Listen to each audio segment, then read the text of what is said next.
हाय, hello, नमस्कार मित्रांनो. आपल्या चॅनलवर नवीन असाल तर सर्वात आधी चॅनलला सबस्क्राईब देखील नक्की करून जा. तर मंडळी होतं असं, की आजच्या एपिसोडमध्ये जो धैर्य असतो तो गुंडांच्या तावडीमध्ये असतो. त्या त्या सर्वांनी धैर्याला एका ठिकाणी नेलेलं असतं आणि सावी एका वेगळ्या ठिकाणी असते आणि ती त्यातल्याच काही लेडीजला विनंती करत असते, की "ताई, माझं म्हणणं तुम्ही ऐकून घ्या. मला सोडा. तुम्ही पण एक बाई आहात. माझी भावना समजून घ्या. माझं खूप प्रेम आहे धैर्यवर. तुम्ही समजून घ्या." पण ती बाई काही ऐकायला तयार नसते. दुसरीकडं ते लोकं धैर्याला खूप मारहाण करत असतात.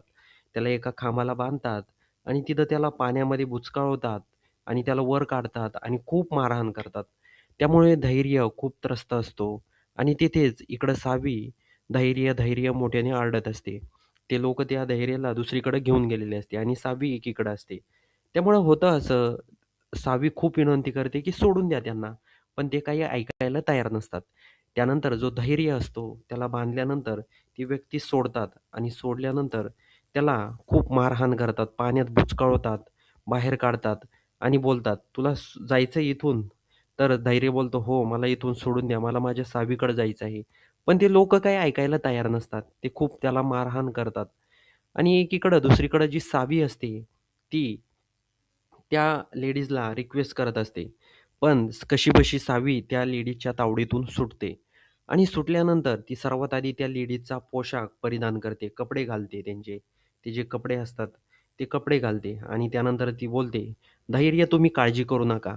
मी तुमचा जीव काही झालं तरी वाचवणार आहे." असं ती बोलते आणि त्यानंतर ती कपडे घालून तिकडं धैर्यला शोधण्यासाठी तयार होते. तर दुसरीकडं ते लोकं धैर्याला मारहाण करत असतात. तर एकीकडं जी दामिनी मुजुमदार असतात, ती खूप चिंतेमध्ये असते. ती पोलिसांच्या मदतीनं डेड बॉडीच्या तिथे देखील गेलेली असते. धैर्याची डेड बॉडी काय हे शोधण्यासाठी. पण विलास आणि भास्कर बोलतात, "ही डेड बॉडी आपण घरी घेऊन जाऊ, कारण हीच धैर्याची डेड बॉडी आहे." तर जी दामिनी असते ती बोलते, "अरे विलास, भास्कर तुमचं डोकं फिरलंय का? काय बोलताय? धैर्याला काहीच झालेलं नाही, तो जिवंत आहे." असं ती बोलत असते. इकडं कोणालाच माहीत नसतं त्यांच्यासोबत काय झालंय नेमकं, काहीच तपास नसतो. त्यानंतर ते विलास आणि भास्कर चिंतेत पडत असतात. कारण विलासला आणि भास्करसाठी तर ही चांगलीच गोष्ट आहे, धैर्य गायब आहे म्हणजे.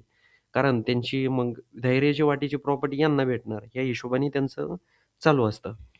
तर दुसरीकडं पोलीस पण बोलतात, की "ही बॉडी तुम्ही घेऊन जा, ही धैर्य यांचीच बॉडी असू शकते." तर दामिनी बोलते, "नाही, नाही, ही धैर्याची बॉडी नाहीये. तुम्ही काहीही बोलू नका. हा धैर्य असूच शकत नाही." असं बोलत असते. आता बघावं लागेल येणाऱ्या पुढील भागामध्ये काय इंटरेस्टिंग घडतंय. धैर्य आता सावी तर त्या गुंडांच्या तावडीतून सुटलेली आहे आणि ते धैर्याला कशाप्रमाणे वाचवते हे देखील बघणं गरजेचं ठरणार आहे. त्यामुळे आपल्या चॅनलवर नवीन असाल आणि तुम्ही या संपूर्ण प्रक्रियेबद्दल तुमचं काही मत असेल तर ते कमेंट बॉक्समध्ये नोंदवायला विसरू नका. आणि व्हिडिओ आवडला असेल तर सर्वात आधी आपल्या हक्काच्या चॅनलला सबस्क्राईब देखील नक्की करून जा.